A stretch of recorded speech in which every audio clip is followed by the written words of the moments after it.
good afternoon and welcome to Live Impact News right here on 13 News Now Plus. It is 1 o'clock p.m. The date is December 11th. The day is Thursday, otherwise known as Friday Eve here on Live Impact News. And we've got 2 hours of all of the most urgent, most breaking, most impactful news coming your way here locally, nationally, and of course, globally. But before we can do any of that, the People's producer, Nia Campbell, must make her presence known here on the stream before we can start anything. Nia, what's going on today? Nothing's going on. It's Friday Eve, so I'm excited. Yes. I think today's going to be eventful and informative. Eventful and informative. I think that Nia Campbell may have just coined a new slogan for us here on Live Impact News. Eventful and informative. We want to make sure you know everything that you need to know while feeling as though you're going on this journey with us for the next 2 hours. The first thing we are going to do, as you can see on the side of your screen here, is we are going to head out to a hearing that is happening with Kristi Noem and the Homeland Security Committee about national security threats. Again, this is the House Homeland Security Committee, and Secretary Kristi Noem will be testifying in front of that committee about national security threats. Now, this comes in the wake of an announcement from President Donald Trump yesterday that the United States seized a tanker off the coast of Venezuela. Tensions with Venezuela escalating in recent months as we also, as we also observe a number of other events going on throughout the area that are about to start. So can we do that first, Nia? Can we showcase a couple of events that are about to start, and then we will dive back into the committee hearing with Secretary Kristi Noem. What we have on your screen, on the top right of your screen, is we have what is going to be a White House press briefing. On the bottom of your screen, we have Senate Democrats who will be holding a news conference on health care costs. So we're going to get to each of those events eventually here in the stream. But first, again, we want to go live out to that House committee hearing about national security threats. And again, this comes one day after the announcement that the United States had seized a tanker off the coast of Venezuela. Or I guess we could say had taken a tanker off the coast of Venezuela. But we want to make sure that we include that in posts from members of the administration, it was noted that the oil tanker has been sanctioned by the United States for multiple years due to its involvement in an illicit oil shopping network supporting foreign terrorist organizations. That came from Attorney General Pam Bondi on X. But nonetheless, the U.S. seizing a tanker off the coast of Venezuela yesterday. Today, we hear from Secretary Kristi Noem testifying before a House committee on national security threats. Let's go live out to Washington, D.C. Further exploration around how do we make sure that we protect our national security, because we know that national security starts with food security. If we can't eat, we can't do any of the other things that we're talking about here today.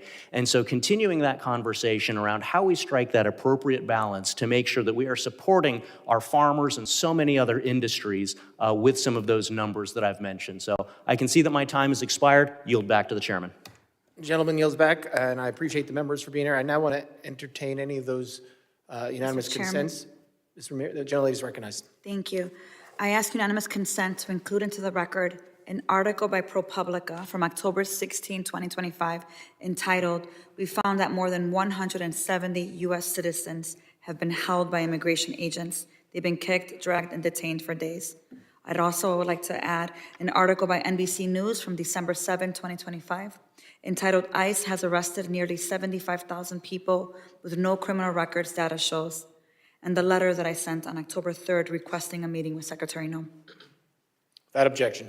Can I do one more? I'd also ask for unanimous consent to enter into the record an article from USA Today, December 2nd, titled, "Trump Pardons Cocaine Kingpin Who Ruled Honduras." Without objection. Thank you. And last one, I'd like unanimous consent to be entered into the record a letter dated today, December 11th, after the conversation with the Secretary, with dates of availability in order to be able to meet with Secretary Noem. Without objection. Thank you. Gentleman yields. Any other? Mr. Chairman, I ask unanimous consent to enter record. Gentleman's recognized. You know, we've heard over and over again that Border Patrol would only target those people that were, in fact, dangerous criminals.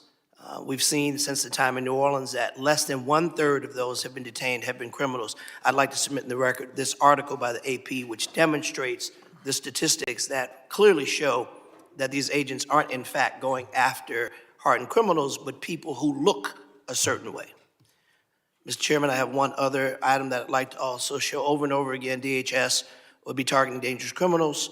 And here's a second article that demonstrates, in fact, that the people that they're picking up, many of which are, in fact, U.S. citizens because they look a certain way. The central theme that I'm offering in these unanimous consent articles is you cannot singularly identify a place or person of origin by the way they look. Our Constitution protects us from that.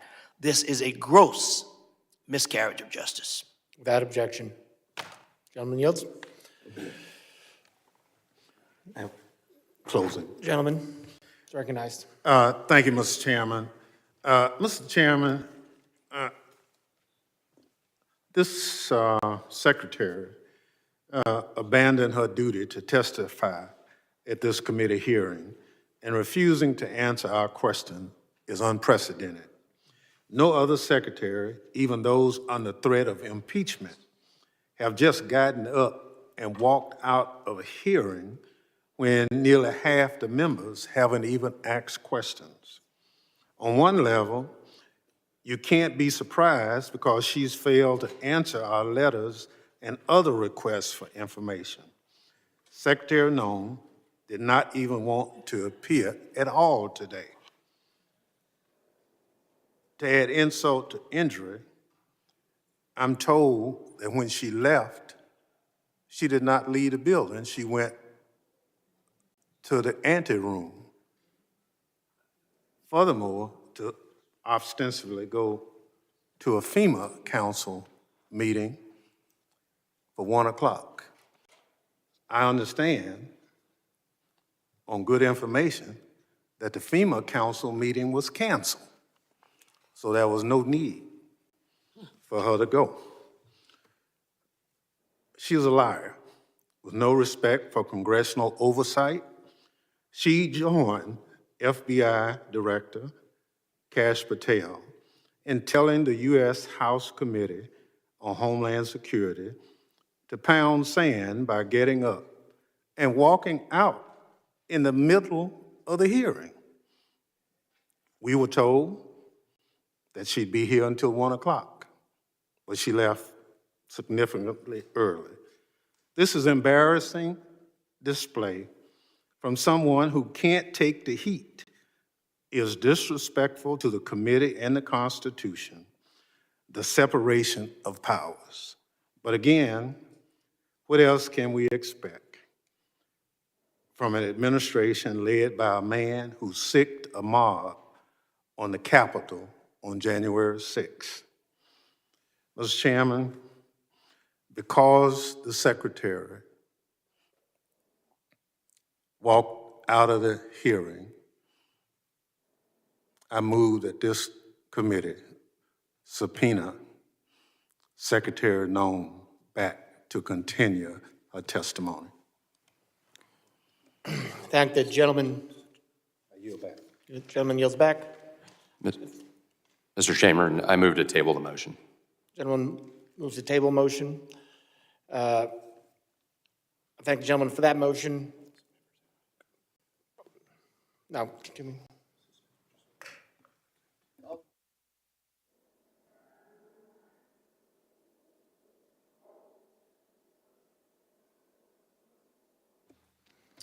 The hearing has ended.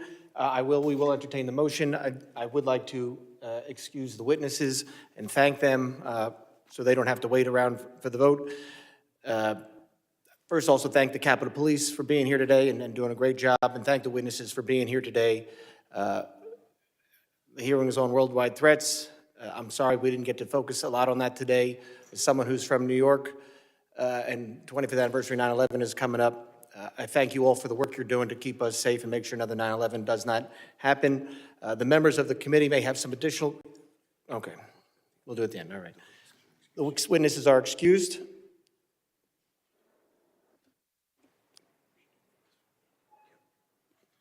And on the motion to table, all those in favor say aye.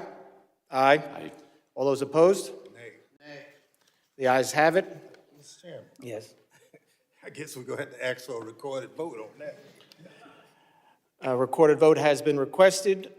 The clerk will prepare the roll.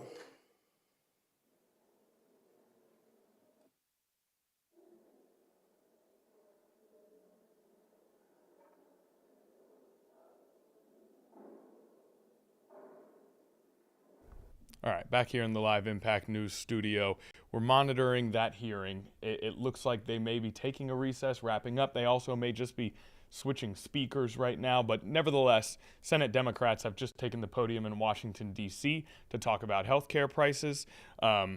Senate Minority Leader Chuck Schumer is at the podium as we speak. Let's go live out to Washington, D.C. Rich. January 1st is coming. Republicans are responsible for what happens next. This is their crisis now, and they're going to have to answer for it. Senator Klobuchar. All right. Thank you very much, Senator Schumer. And this is it. 13 times, not their lucky number. 13 times they rejected this. 13 times with the American people. So when that soybean farmer in Minnesota says to me he sees nothing but a perfect storm of ugly because of the tariffs, because of the input costs for his farm equipment, and because of his health care premiums, I'm going to tell them 13 times we tried to do this.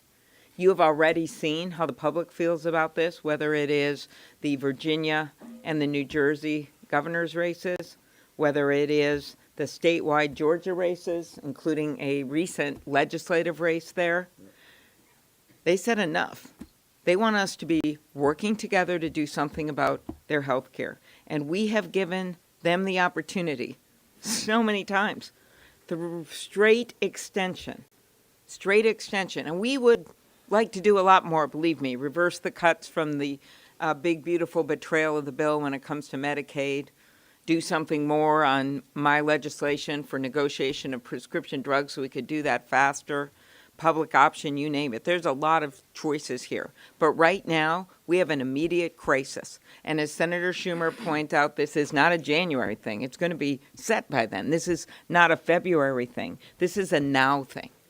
And they not only rejected this 3 years, despite 4 of them, including a very conservative Republican voting with us today, they also rejected a 2-year. They also rejected a very clear vote on a simple 1-year extension that basically would have been the same amount of money as they sent to Argentina. So I don't know how they explain to that soybean farmer in Minnesota that it was more important for them to send money to Argentina for one of the president's buddies than it is to help people with their health care. 75% of the people on these plans are in red states. They're in states that Donald Trump won. So I am not surprised that 4 of our colleagues voted with us. What I'm surprised by is that we didn't get that extra 9 that we needed, who behind closed doors, or as you've heard talk in the House, know that we have to do something about this right away. Senator Schumer and I have heard from so many people in our states and throughout the country. Here's one we just heard from yesterday, Virginia. Aaron and his wife, cancer survivor, are going to see their premiums double. That means they're going to have to make some hard choices. Do they pay the high premiums so Aaron's wife can continue her cancer screenings, or do they get some kind of junk plan so that maybe if there's a catastrophe it gets paid for, but the ongoing help is not there? Becky was in a wheelchair who's making progress, and they predict she's going to be out of that wheelchair if she can finish her treatment and physical therapy, but she doesn't think she can afford the premiums. Throughout the country, the people have spoken out. And one state where this is key, when you look at the states that use the most of these plans, it is Texas, it is Florida, and it is the state of Georgia. And just by coincidence, we have the great senator from the state of Georgia, Raphael Warnock, joining us today. A happy coincidence. Thank you so much, Senator Klobuchar and Leader Schumer. After today's vote, I really only have one question. Who do the Washington Republicans work for? I mean, who are they working for? First, you kick 15 million Americans off of their health care in order to give billionaires a tax cut.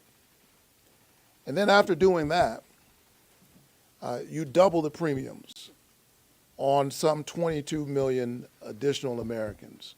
For some people, you triple the premiums, quadruple the premiums. Who are you working for? These are people who are disproportionately in red districts. And we've tried time and time again, as my colleagues have said, to get the Republicans to make a different choice, and here we are today. 15 million Americans have lost their health care.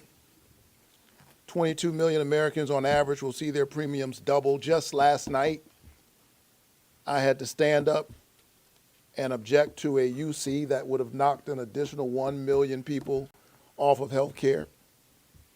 And my colleague who was putting forth that proposal, like me, he lives in a state that has not expanded Medicaid. And so here we are. The Republicans have demonstrated who they are working for. Certainly they're not working for you. They are not working for the people of Evans County, Georgia. I was there a couple of months ago. This is a county that voted overwhelmingly for Donald Trump. I won Georgia. I did not win that county, but I was there because I represent those people. They've already lost their labor and delivery unit, and they may well lose their ICU with these draconian cuts to health care. And so we've got to find a better way forward. All right, back here in the Live Impact News studio, Senate Democrats with their press conference on health care costs. The extension of those Affordable Care Act premiums was at the center of the government shutdown. It continues to be a major issue here in America as the deadline for those tax credits is at the end of December. If those tax credits were to expire with no extension, millions of people would see massive jumps in their premiums, and it's highly likely that millions of people would lose their health insurance entirely. So it continues to be an issue in Washington and an issue that is going to affect everyone here in the United States of America and will really affect the entire healthcare system. So all eyes remain on Capitol Hill as elected officials try to find a solution between Republicans and Democrats to this problem. Now, we know that press conference isn't over, but the reason we're back here in the Live Impact News studio is because we are lucky enough to have a special guest here joining us in studio, Darrell Williams, the president of Hampton University. Mr. President, it's an honor to have you here. We appreciate you joining us. Thank you so much, Connor. It's a pleasure to be here. Okay, now I want to note first before we dive into everything happening Pirates is that you walked into our Live Impact News studio. What do you think of the space? I think it is a phenomenal space, and the first thing I thought about, and I think we kind of talked about this off camera, was how could we incorporate a space like this in the Hampton University Journalism and Communications program. Yeah. I think as we are always looking to elevate Hampton University and our student experience, that this is a very unique space that I understand you just recently designed.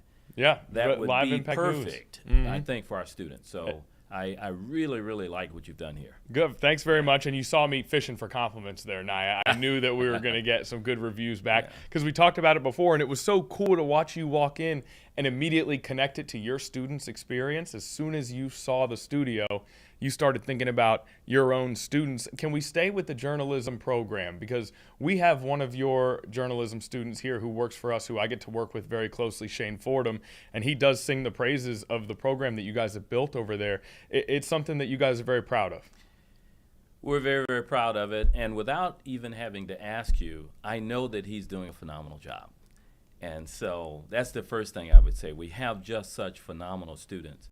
You mentioned something a little bit earlier, and that was about the student experience at Hampton University.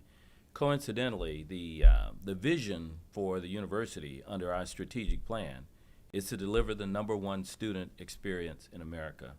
it certainly seems like our Hampton graduate that's working for the news station had that experience, got that expertise, gained the phenomenal academic and social experience that we talk so much about at Hampton University. So yes, I'm not surprised, but we're very pleased to hear that he's doing well. And shout out to Shane Fordham, and he does an amazing job. His work is fantastic. He does news and sports, but I will also say, and Naya can back me up on this, whether it's about sports or how you prefer your potatoes or any topic between those, if there's a debate happening in that newsroom, Shane Fordham is at the center of it. We know that. So he's also keeping things alive in the newsroom. He brings a lot of energy, a lot of positivity to us, and it's awesome. So we appreciate your program and everything you guys have been doing over there. Well, look, And- I love it. And, you know, like so many of our programs, our journalism program is really one of the highlights of Hampton University. And we have so many phenomenal graduates. And I'm glad to see that, you know, his impact here is far beyond just what he does on a technical level, and that he is engaged in healthy debate and lively discussion here. You know, one of the things that we talk about so much at Hampton is that we educate our students not just to participate, but the expectation is that you take that great education and that you lead. And that pervades every aspect of your job, every aspect of your life.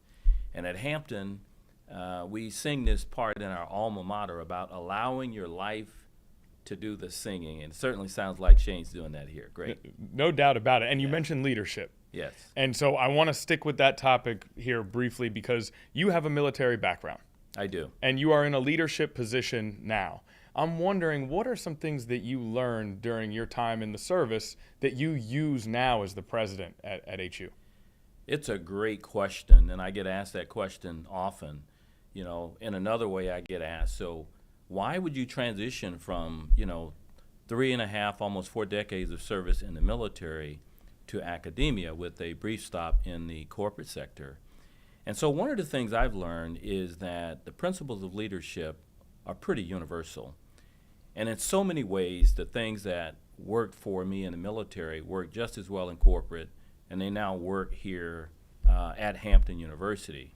So one of the things that I say all the time is that over some period of time, the organization begins to reflect the character and the energy of the leader.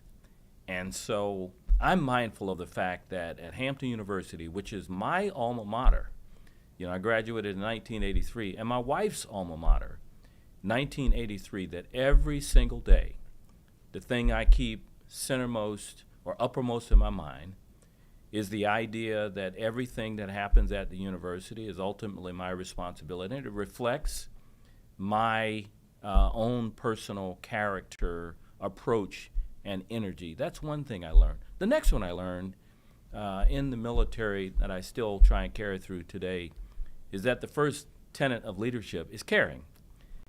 Caring about, in this case, our students, caring about our faculty and staff, our alumni, caring about our community, our broader community here in Hampton Roads, and then caring about our corporate partners and others who are all engaged with the university to make us successful. And so those are the two things I would say right off the bat, that the institution and the organizations that you lead at some point reflect your own personal commitment. And then number two, the first tenet of that leadership is that you have to care. Yeah, and to that second point, in my time, I haven't been in many leadership positions. I've been able to observe leadership, and that seems to be a core piece of any successful leader is you have got to care. And oftentimes, if you care about the people that you're in charge of leading, then they will follow whatever style you choose to go about your leadership. So I just couldn't agree more. I think that's an awesome point. And July of 2022, you assumed the position of president at Hampton University. We now sit here in December of 2025. I know it's difficult to pinpoint, but I'm wondering if there's any one thing you're most proud of during your tenure. I am extremely proud. And the first thing I would say is, wow, how time flies. You know, it's been 3.5 years, and yet it feels like it was yesterday. But when I think about things I'm most proud of, they all relate back to the vision of the student experience. And so one of those things happened just last night. And so in Hampton, the city of Hampton, at its council meeting, they approved a voting precinct to be established at Hampton University's campus. So when I think about not just education, but when I think about impact, when I think about taking something out of the classroom, you know, political science, if you will, and then seeing the manifestation of it in our students having greater access to voting, in my view, this was among the most strategic things that's happened at the university. And what was most impressive about it is that this entire initiative that took a year to a year and a half to come to fruition was in large measure led by our students.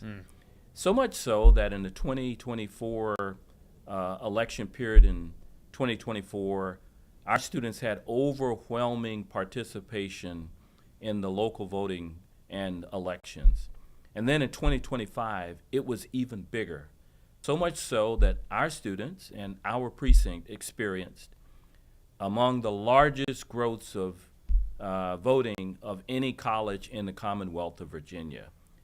And so that's practicality, that's history in action. And I owe all of that to our students.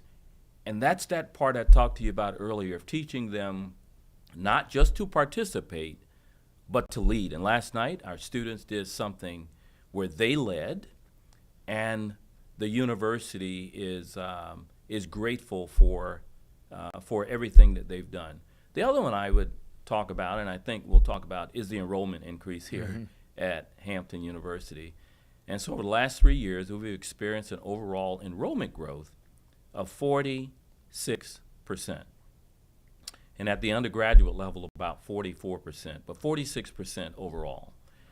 The level of effort and collaboration and improvement in our facilities, our academic programs, our external engagement that it took to make that come about is nothing less than astonishing and amazing. And so we're very, very proud of the enrollment growth and what that says about the university. And then if I had to point to one more item, be the fact that Hampton University reached what we call R2 level research status. We're the only private university in the Commonwealth of Virginia that has this status as what we call an R2 research institution as a private university.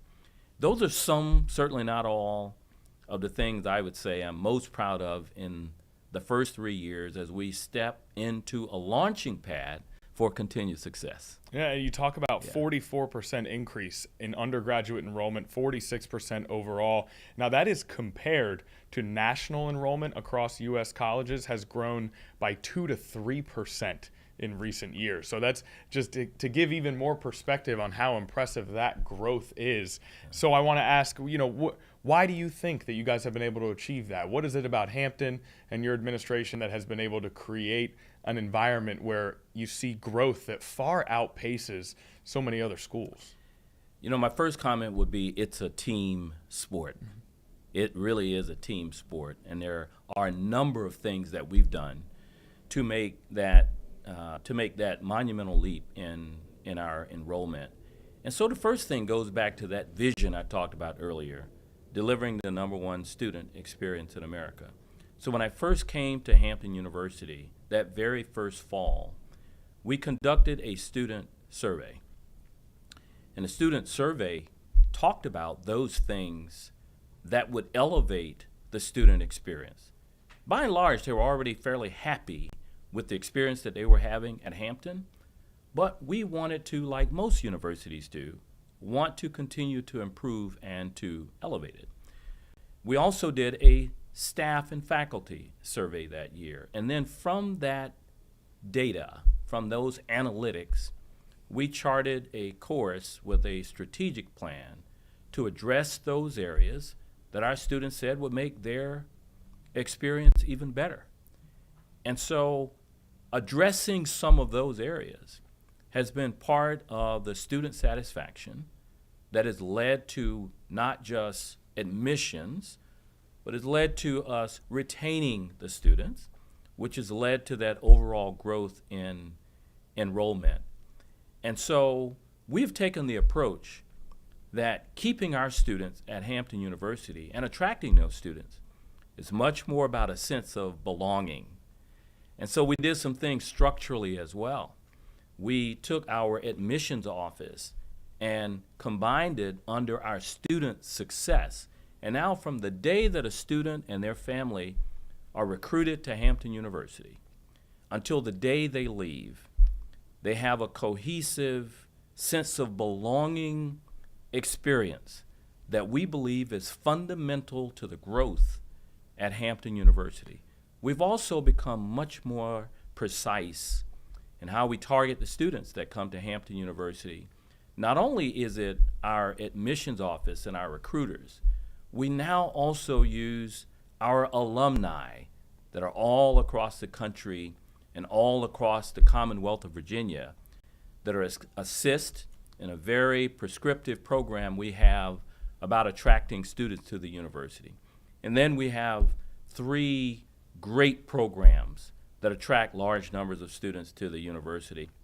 One is our fall honors visitation weekend, where we bring some 1,500 students and parents or so from across the country, and in some cases around the world, who want to take a first peek at Hampton. And then in the fall, we have an admitted students day. Those students and parents who have already committed to our wonderful home by the sea. And then we have a high school day in the spring as well, to give those high schoolers, 9th graders, 10th graders, and others their first look at what could be their next home. So if I had to encapsulate, all of that, I would say there's certainly a lot of individual things that we've done to improve enrollment, but if I had to point to one thing, it's really more of a philosophy and an ideal than it is any individual set of circumstances. And that is treating enrollment and an increase in enrollment by tending to the sense of belonging at Hampton University and addressing our student concerns. Yeah, that's such an interesting point. I want to stay with that because I think every school, every company, every organization around the country wants to create that sense of belonging. They want people to be excited to go to their institutions, excited to spend time with the people they work with or learn with. But it's difficult it's a difficult thing to foster. It's not easy to do. And you talked about Alumni Weekend and how that helps. And you talked about bringing in high schoolers early on so that they can start sort of developing that. Is there anything else that you can point to that helps establish that? And I'll add, especially for kids in that age group, a sense of belonging seems to be more and more difficult to come across with the rise of social media and the feelings of isolation that can create. So is there anything in particular that you guys do beyond that to create that sense of belonging? Absolutely, yes. It really is at the very top of the list of things that we do. So we've taken the approach that every touch point that a student has with someone or something at Hampton University is about belonging. And so from the enhanced touch points with their professors to the people that they encounter in the residence hall, to the persons that they encounter at the dining facility, to the persons they talk to in the admissions office, the financial aid office. It really is our comprehensive approach to create an ecosystem that creates a sense of belonging. And then I will admit that at Hampton University, we have a decided advantage when you look at the beauty and the surroundings of our beautiful campus. And so you've been there before, and you know exactly what I mean. So first of all, we sit on a peninsula, and then we have among the most beautiful waterfront campuses in the United States of America. And on that campus, because we are on a peninsula and we have very defined entry and exit points, and we're on a campus where the campus is still the center of student life, we have the opportunity to create a sense of community that may be difficult to replicate in some other places. So it really is all about every single touch point that we create. There's some things we've done ergonomically as well at the university. And so we talk less about individual things and about creating experiences for our students. And so if you ever come to our beautiful cafeteria that sits right along the waterfront, it is a gorgeous facility. I only wish we had that facility when I was a student. It certainly didn't look anything like it does today. But aside from the facility, if you go inside and if you look very closely, you'll notice a few things. So one is the types of tables and the ergonomic design of it. And so we have 2-person square tables where there can have one-on-one conversations. You have 4-person square tables. You have 6-person round tables. You have 8 to 10-person high-top table. There are lounge areas. You can sit on the first floor. You can sit on the second floor. So you have multiple types of experiences that you can have in the same location. And as the president now, when I go visit the cafeteria, my measure of success, certainly how good is the food and how our students are enjoying their dining experience, but it's also about how many students are not talking on their cell phones and are sitting and engaging each other.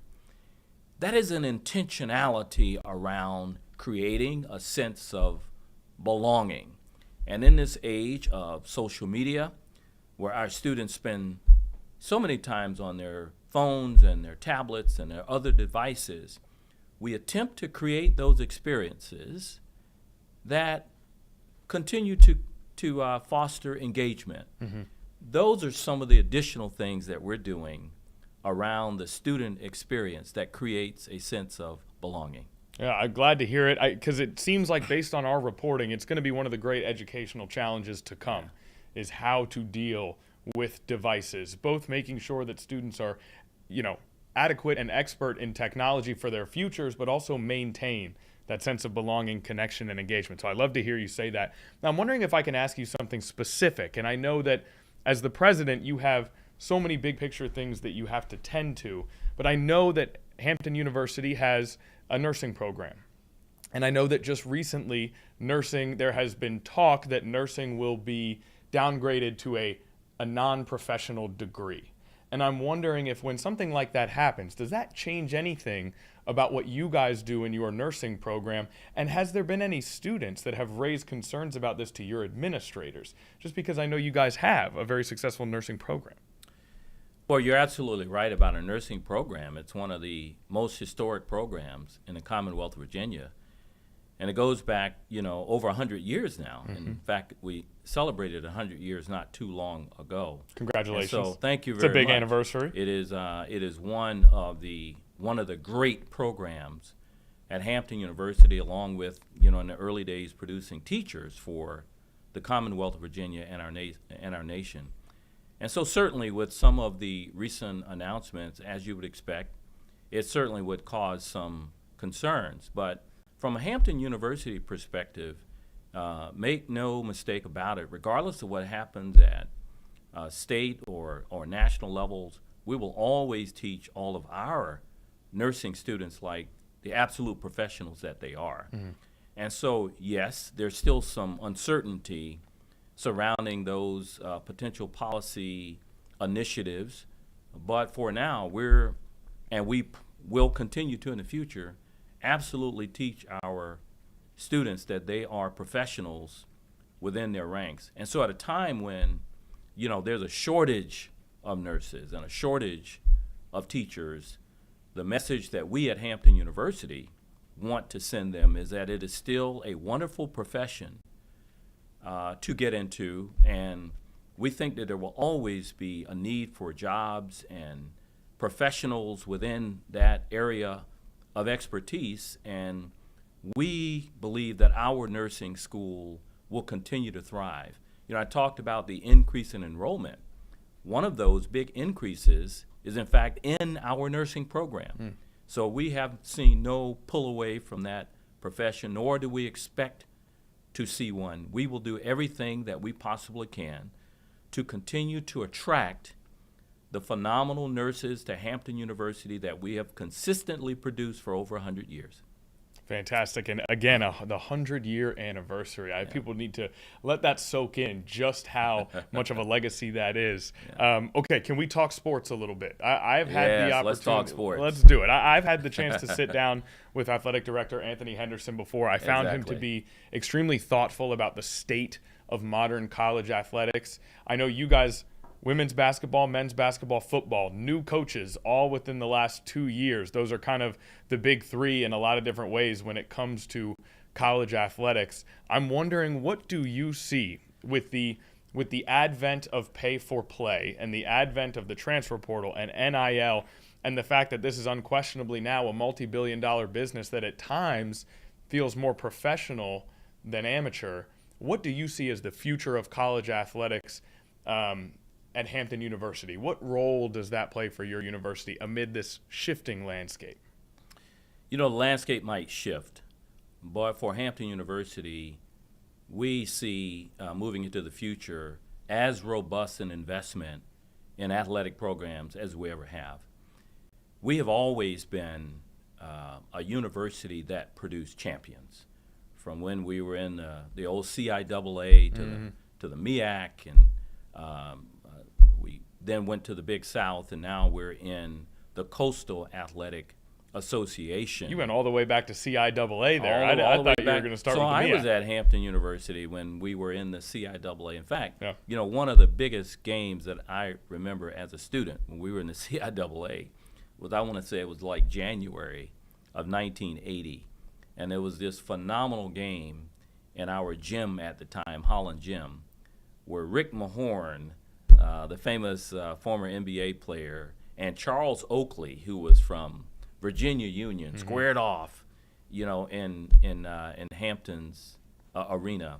And unfortunately, we lost that game that night, but I think Rick and our basketball team went on to avenge that loss. But those are some great, great, great days. I mean, you're talking in the about, CIAA. this is possibly the two most intimidating players in the history of the NBA squaring off at Hampton University. I mean, that's no joke. It was an amazing time. That sounds It was an incredible. And I amazing think time. Rick Mahorn just had his number retired, I believe, not too We long did. ago. We retired his number. He came back to the university. And I don't think, you know, 3 or 4 months passes by without Rick and I sharing a phone call and him lending his support to our current basketball team and to the university. He's one of our most beloved alum. And so it's just emblematic of the feeling that we have about sports and about the men and women who have made Hampton University so successful. So I said that we will continue to invest in sports, and here's why. We view sports in many cases as just a front porch to everything else that's so phenomenal and successful about Hampton University. And it really is part and parcel to that experience that we want to create. And so if you talk about a football game is more than the players on the field. This is an engagement experience, certainly for the students and faculty and staff on campus, but it's also one of our amazing community engagement experiences. It's also a recruiting tool in so many ways. It draws attention to the university and our phenomenal academic and athletic programs. So for some of those reasons, even though the landscape is changing with the transfer portal and with NIL, it still continues to be among the most valuable experiences at the university. I would also say, and you've been to Hampton and you've seen this as well, that, you know, every year we have our phenomenal homecoming experience. And every year, sometime in the month of October typically, some 10 to 20,000 people and alumni descend upon Hampton University's campus. And it's all centered around the football game as a vehicle to draw people back to the university. That connectedness is hard to replicate in most any other experience. With that said, there are challenges, no doubt. And the having to pay student athletes in many cases is a part of the experience now. We're lucky to have a number of corporate sponsors and individual supporters that are helping us to afford that. But it is a challenge, there's no question about that. But we think we reap as much benefit from that process as potentially we lose. For every student and athlete who chooses to go to another location, we get another student athlete just as phenomenal in return. And so we don't expect there to be a change in Hampton's approach to athletics. We've always been a championship institution. The young men and women who participate in athletics are among our best scholars at the university, have some of our highest GPAs. And so it benefits the university in so many different ways, and it benefits our student athletes. And we are proud to be a part of the Coastal Athletic Association. We don't see our approach to athletics changing. And I hate to make you do this because I know you love watching and attending all of them. Do you have a favorite sport to go and watch one of your Pirates teams play? Well, you're really trying to get me in trouble here, aren't you? And that's not going to happen. I love all of our 17 sports. I will Wait, say we'll ask that him again off camera. Don't worry. I love all of our sports, and all of our student athletes are equally important and deserve our attention, resourcing, and support. But I really do. I'm a sports person myself. Mm-hmm. I grew up playing basketball, just a little bit of football, ran track in high school as well. And so I love athletics, and more importantly, the lessons that it teaches about life as a vehicle for success in the future for our student athletes. So I love all of our sports, and I think they all in their own individual ways contribute to that vision. Yeah, and you talk about enrollment. I mean, watching the Hampton Pirates play in the NCAA tournament, or a local 6th or 7th grader who's in Armstrong Stadium on a Saturday afternoon, I certainly, I would believe that helps with some of those great numbers that you guys have been getting in enrollment. You couldn't be more right. Yeah. I'll give you a couple of examples. So just this past weekend, our Lady Pirates basketball team played in a tournament at Disney in Orlando, a Disney ESPN collaboration, and they played 2 games, made it to the finals, and this was an inaugural tournament, and our Hampton Pirate young ladies won the first Disney invitational, if you will. The message that sends, both to them for winning a championship, as well as the visibility that it brings to Hampton, is incalculable.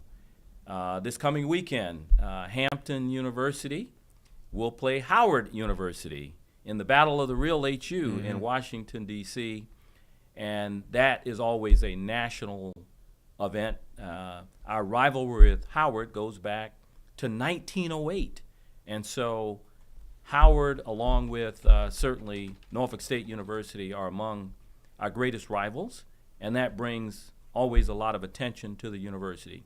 And then our men's basketball team in February have been selected to play during NBA All-Star Weekend in an HBCU showcase, and we'll be playing North Carolina A&T.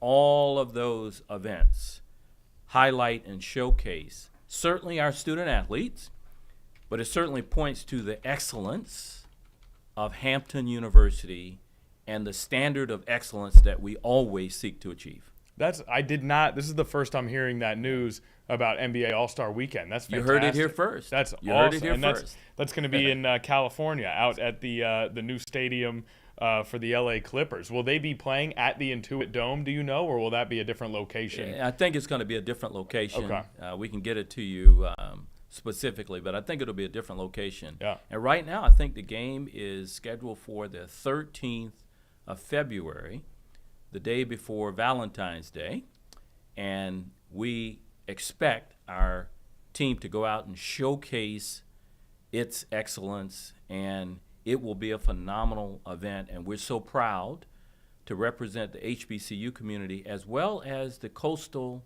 Athletic Association in an NBA televised event. That's the kind of experience that our students come to Hampton for, and we couldn't be more proud to be a part of it. That's awesome. Congratulations to the men's basketball Thank team, you. a part of NBA All-Star Weekend. And the women's basketball team, 6 wins right now, tied for the most in the CAA conference so far in this young season. So congrats to all the squads, all the Pirate squads over there doing great things. I want to make sure that we don't get out of here without Nia Campbell getting a chance to ask a question.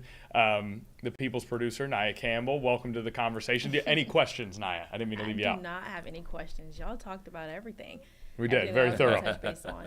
Okay. All right. Fantastic. Is there anything else that you would like to add before we let you go? You know, although Naya didn't have any questions, I have a pretty good authority that she is a Florida A&M University graduate, and just like to remind her that she is up here in Hampton University Pirates country, and I can't wait to have our next game of some sort with that phenomenal university as well. Really one of our premier institutions of higher education, and certainly another very prominent HBCU. And so I couldn't leave without making mention of that. But If we do get a Hampton FAMU game, are you going to wear your Rattlers gear here in Hampton Roads? Okay. Gear. Okay, good. All right, we'll make sure that you're there, and maybe I'll get a Rattlers T-shirt as well, just to represent for the People's producer here in Pirate Country. But awesome. I thank you so much for coming on. We really appreciate you spending like extra time with us today, answering every question that we got for you. So thanks, and hopefully we'll have you on Live Impact News again, and hopefully maybe we can do something where this platform is extended to your journalism department in some way. I told you I'm blown away by how compact it is, but how effective. It would appear to me that this is the kind of platform that we'll see moving forward in the future. And I can't wait to get my Dean of the Journalism and Communication and some others over, and some of our students, to take a look and see if this is something that might be helpful to their experience. But again, to you and to your colleagues here at the news station, thank you for this very important, impactful conversation around higher education. No discussion these days around higher education or any other form of work is complete without this whole discussion on artificial intelligence. That's certainly an area that Hampton will be deeply embedded in going forward. We're in the middle of development of an academy for artificial intelligence. We expect to see some major progress in that area over the next 7 to 8 months or so. We want our students to be enabled by this new capability that you can't say higher education without. And then the other area that I would highlight is Hampton's responsibility to this entire community. It falls outside of the educational realm, but we're doing a number of things right now in the workforce development area. And so in August, we cut the ribbon on what we call our workforce development enterprise. And we now will have, a space where we teach off campus HVAC certifications, also for welding, certified nursing assistance program. We also have a culinary arts and business networking center, along with some other areas. And this is all about fulfilling our responsibility to the broader community outside of our academic enterprise.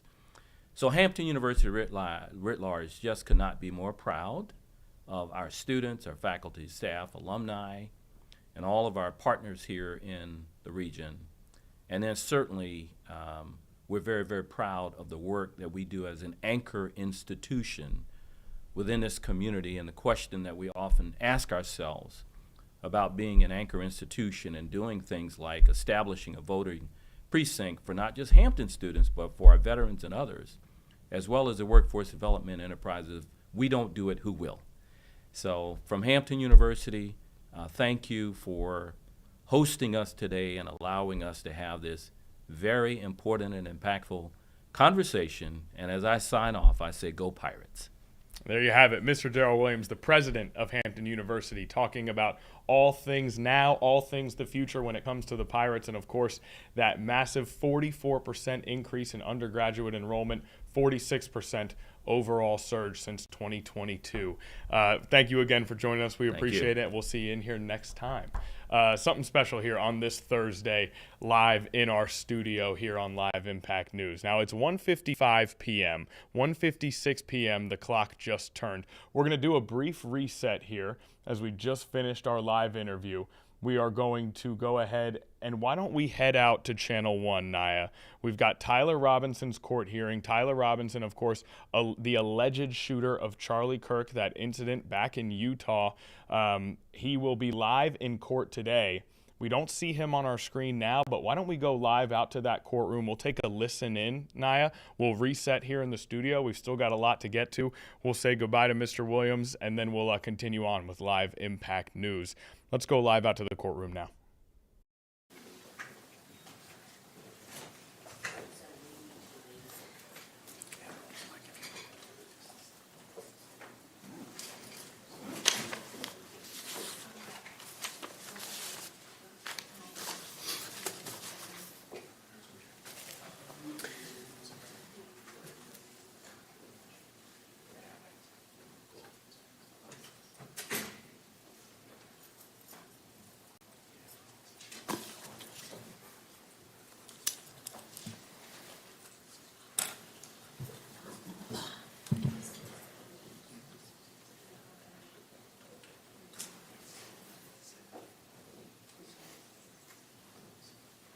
I think Lauren's going to take notes. Yeah.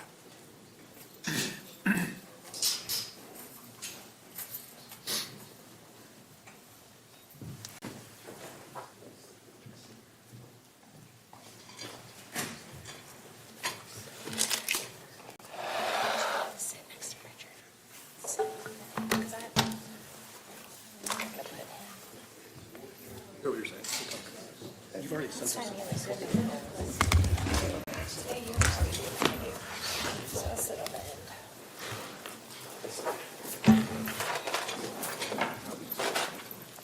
Okay. Well, I mean,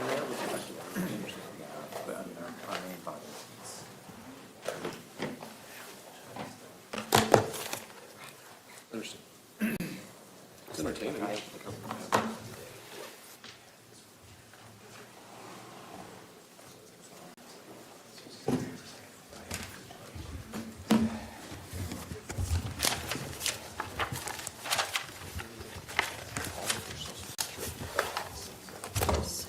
So it's like the comprehensive report, trying to locate people.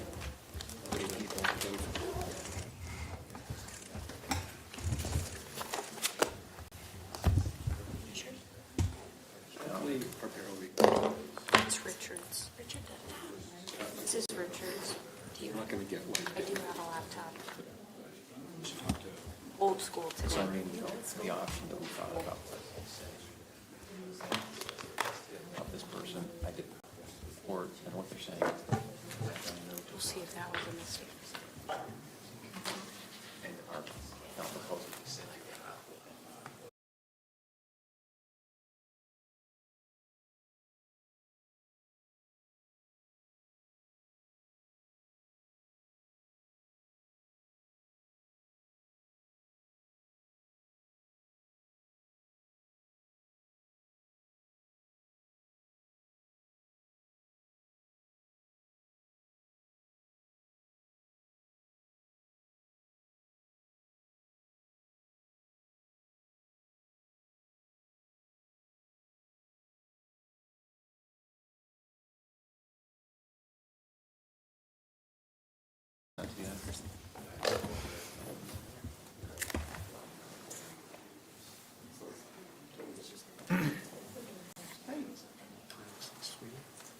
You'll remember one day.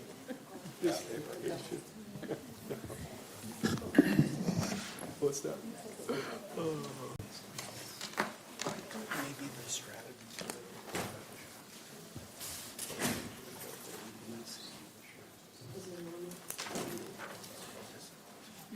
For sure.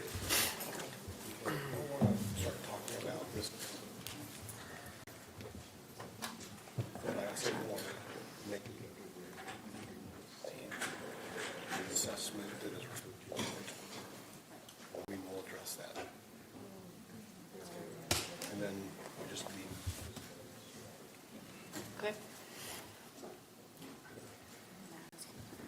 40 times.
He's here, I saw him. Okay, he's sitting in the back.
That's kind of weird.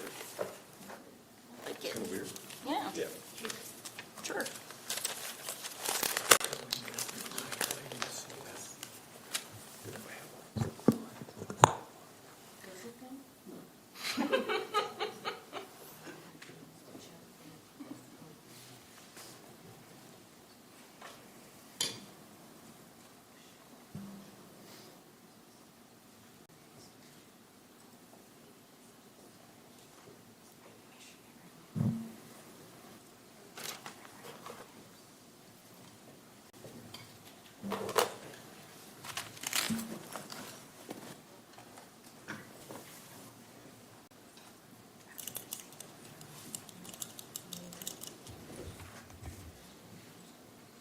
All rise. Fourth report is being used now second. The Honorable Tony F. Rapp, Jr. presiding.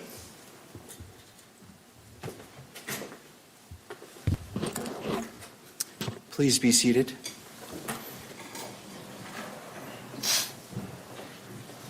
Court is now in session.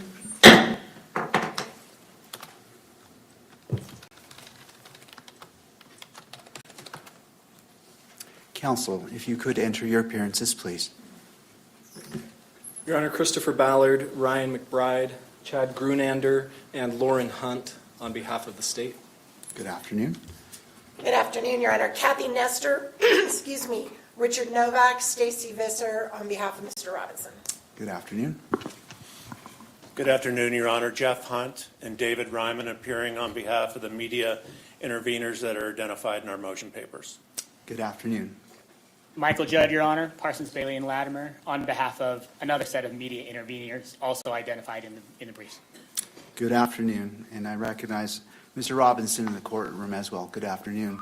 And for the benefit of the record, calling case 251-403-576, State of Utah versus Tyler James Robinson. Council, as we're moving forward today, I want to give an overview of what we anticipate doing. And it comes down, we're addressing three issues. The first is the October 14th, 2025 audio recording of the closed hearing and the October 24th, 2025 transcript of that hearing. The second is the state's motion to amend or clarify the publicity order, commonly known or referred to as the gag order. And finally, the motion for limited intervention and request for notice of motions to close, seal, or reclassify, and which has been filed by the media organizations and by council who are present today. So as we begin, the first part is we'll begin by addressing the October 14th audio recording and the October 24th transcript. This portion of the hearing will be closed so that I may hear from the parties regarding which portions of the recording, the record should remain sealed. All members of the public and the press will be excused, and the hearing will not be broadcast. This is because I need to hear what should or should not be sealed or protected, and it would not benefit to have everyone listen to what should be sealed. And so after I've heard argument, we will invite all parties, or the public and the media, to come back in, and the hearing will resume transmission. We will then take up the motion for limited intervention, followed by the state's motion to amend or clarify the publicity order. These portions, the last two portions, will be open to the public and to the press. After hearing argument on all three matters, I will take a brief recess and then return to issue my ruling today. We will then stand in recess.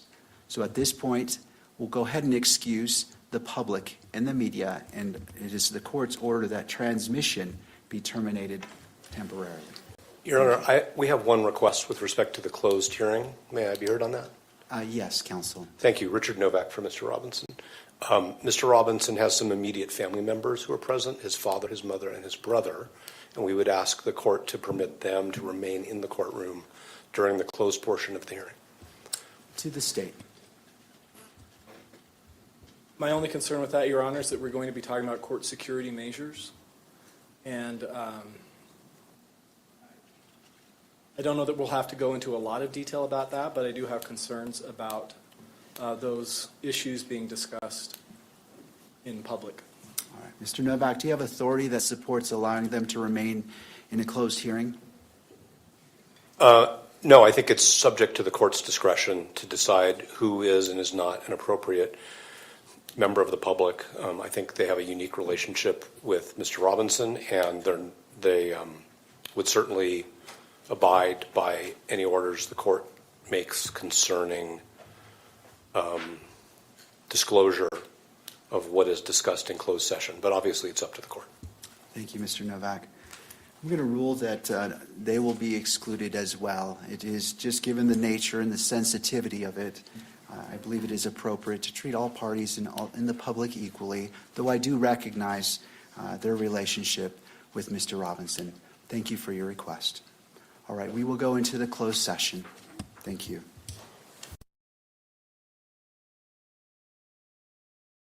All right, back in here in the live Impact News studio, we had a brief look inside the courtroom there at Tyler Robinson's court hearing. Again, Tyler Robinson is alleged to have shot Charlie Kirk, that incident that we saw back in Utah that was a massive national story of enormous interest, and now Tyler Robinson heads to court for his alleged crimes. Okay, let's do something very briefly here. Now, that feed has come back, Naya. The feed that we were just in did come back. Do we want to go back out to the courtroom? Let's give it a minute to make sure that it holds. In the meantime, we'll go out to Hayward, California, where there is an explosion that has happened. We don't know exactly what caused this. This just came across our live feed. Again, we're taking a look out in California at an explosion, specifically Hayward, California. And all we can tell is that there is mass devastation to that structure. I mean, that structure appears to have been completely leveled, but we don't know what it was. We don't know if anyone was hurt. We don't know. We see, it looks like there's construction equipment in the area, which I would imagine is not, well, I guess perhaps that construction equipment could be used to remove debris. And obviously there is a lot of water being sprayed in the area, multiple fire trucks. Let's see if we can find some information on this. That all we have is that there was an explosion. We can try to diagnose as much as possible just from looking at the scene, but we're also going to see if there's any concrete information about what has happened. Okay, we do have ABC7 in San Francisco. Crews are battling a large building fire in Hayward that may have started from an explosion. The Alameda County Fire Department says it is a 3-alarm fire. The 800 block of East Llewellyn Boulevard. 8 engines, 2 trucks have been dispatched. Fire officials say there are possible injuries. And it looks like that feed has gone down now as well. All right, so a brief update on that fire in Hayward. A large amount of smoke coming from the building. We'll continue to follow ABC 7 for any possible updates. And with that feed having gone down, the Tyler Robinson feed has dropped once again, the Tyler Robinson court hearing. But just in time, Hunter Forst is here in the studio, meteorologist extraordinaire here at 13 News Now. Awesome. And Hunter, it has been an extraordinarily active weather week, a roller coaster, if you will. Monday's weather impact alert, on into a very dangerous Tuesday morning. And then yesterday it mellowed out a bit, though there was some wind chill. Here we are on Thursday. What are you seeing? Thursday, it's sunny, so let's celebrate that. As you can see behind you is the city of Hampton looking beautiful. It looks beautiful, but it is chilly out. It's below average again today, which it has been every single day this month, except for one day where we were right at average. Yep. But it's been a cold month. We've been about 8 degrees below our average here in December. And it's going to stay that way today into tomorrow. We'll be in the upper 30s to low 40s. Saturday, still below average, but right around 50. So I'll be feeling pretty good. No, well, let's not. I guess we're all adjusting our expectations. Right. 50 is feeling pretty good for us now. But you and I would have never accepted that. No. Even a month ago, or even in a regular December, we would not have accepted that as the definition of a warm day. Exactly. I mean, this morning I walked outside, right? Same. As one does. Yeah. That's how you got when here. you're heading to work. Right. And I walked out and I was like, oh, it's not that bad. Right. It was 40, but the wind chill was about 32. Yeah. And sadly, so, I had the same exact thought. We're getting acclimated pretty quickly. We are. But also, it wasn't breezy in that moment. So I was like, oh, it's not too bad outside. And then once that breeze kind of like hits your face, you're like, whoa, okay, enough. Go ahead, Naya. Talk to him. Naya agrees. No, I was just going to add that that's definitely what happened. Especially last night, I walked out and I was like, oh, okay. I was a little layered up. So I was like, it's not as bad. And then as soon as the wind started blowing, I was like, oh, no, got to get in the car. The wind makes all the difference in the world when it comes to the chill. Can I lock in on something? I want to talk about Friday night. What kind of precipitation are we looking at, if any, Friday night? Friday night, nothing. Nothing Friday night? No. Okay, Saturday? Saturday, mostly sunny. Okay. Clear days, Friday, Saturday. Friday morning, we could see a few flurries. Early Friday, possible flurries. A few flurries. Which parts of the area? Mainly our western areas. Okay. So closer to 95. And is that the Richmond area might see flurries? They could, yeah. That would be, 3 snow days in the last 10 Well, for it's Richmond? not going to be like what it was. Okay. Flurries, snow accumulation. Gotcha. Maybe a dusting somewhere. Okay, a slight dusting. But flurries to dusting. Yeah, but not like what we saw on Monday. Okay, good to know. All right. It'll be low impact. So if you can get the layers on, this weekend, free for activities. Well, on Sunday now. Oh, boy. Yeah. Here we got to go. get Sunday. Okay. We cool it down. We're in the low 40s. Now some of the models are saying we could see a few more rounds of snow showers pushing in late Sunday morning into the early afternoon. The GFS model is saying snow showers. The European model is saying more in the way of rain. Okay. If it was to be the case with the GFS where it's a little bit more in the way of snow, not looking like we're going to see much in the way of accumulation. As of right now, some of the models indicating, maybe an inch somewhere in our northern areas, but that was like the highest in terms of totals. But that's going to change over the next few days as we get, a better idea of what could happen. But it's not looking like anything too abnormal. Okay. But you want to keep that in mind, of course, if you do have plans, Sunday afternoon. Okay, this Could is see great to some know. snow This is what we need to know, Hunter, because Sunday afternoon, if it's nice out, can be a really good outdoors time, right? You've had a long weekend, you want to get some fresh air, you want to get some outdoor brunch, maybe not so much on this particular Sunday, but I'm absolutely delighted to hear that Friday night is clear. I love that news. And then a beautiful Saturday here in Hampton Roads. Yes, Naya. How about Sunday in Williamsburg? Yeah, you could see some snow showers. Even up there, you have a higher chance because the Euro stops that rain snow line kind of right around there. So would it be like the beautiful snow that we saw, or will it be? It could be, a little bit of a mix. It could be some snow.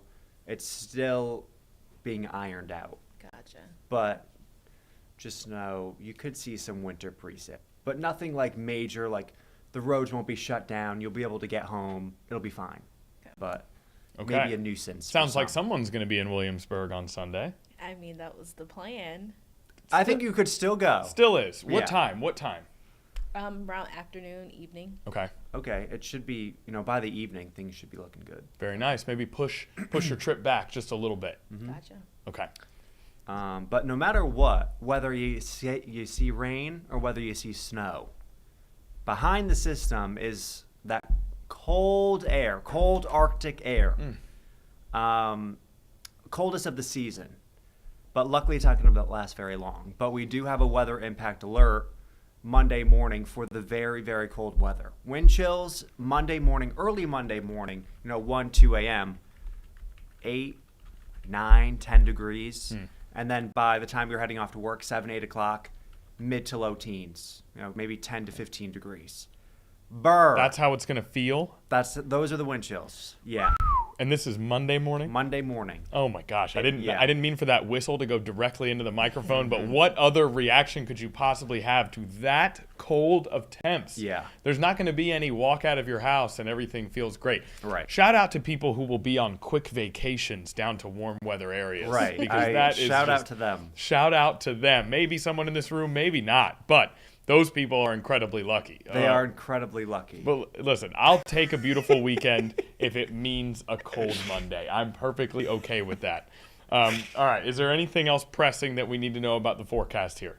Bundle up Monday morning and also make sure your pipes can survive the cold weather. It's going to be that cold to where you got to worry about car maintenance and infrastructure. Yeah. Okay, are you talking about the house? House pipes. I thought you were talking about your car pipes. No, house pipes. That's on me. Yeah, that's on you. That's 100% on me. But you know what? That's okay. Naya, I know you're holding back right now. Go ahead. But I mean, I feel like you still need to pay attention to your car as well. Oh, Tire Naya, pressure. thanks for backing me up. Make sure you have your security You're kit. right. Yeah. Winter weather kit. Absolutely. Yes. I know a few people are doing some packages today and tomorrow on how to make sure your house pipes are, looking good for the cold so we got weather. stories coming up here on 13 News Now about how to make sure that your pipes are safe in extreme cold weather, at least extreme cold weather for here in Hampton Roads. Now, do we have a weather impact alert on Monday? Yes, Monday we morning. do. Monday morning weather impact alert. Midnight until 9 a.m. Midnight to 9 a.m. Okay, it is going to be freezing. And highs Monday only in the mid to low 30s. But with the wind chill, probably be feeling more like the mid to low 20s all day. And then, of course, the teens. I want to emphasize what you just said. You said mid to low 30s. Right before that, he said highs. Highs in the mid to low 30s. Highs. In the morning, it's going to be much, much colder than that. And something we always try to harp on here on Live Impact News. If you have kids who are waiting at bus stops, it is going to be freezing. Hat, bundle up. Bundle, gloves, maybe some thermal gear even. It's all about the layers ultimately. Yeah. Okay, this is great advice. This is a great forecast. And I want to make sure everybody notes that you're doing this graphic free. I am. Our graphic system is going through an update right now, which means Hunter Force is doing this whole thing freestyle. Off the top of the dome. Yes, very nice. Okay, is there anything else that we need to know? I do want to say, Yeah. Connor will like this. Naya, maybe. It is looking like we will see a pattern change within the next week or two. Okay. In terms of warmer weather. Love it. So instead of being below average every single day, we could be above average. What type of dates are we targeting for this?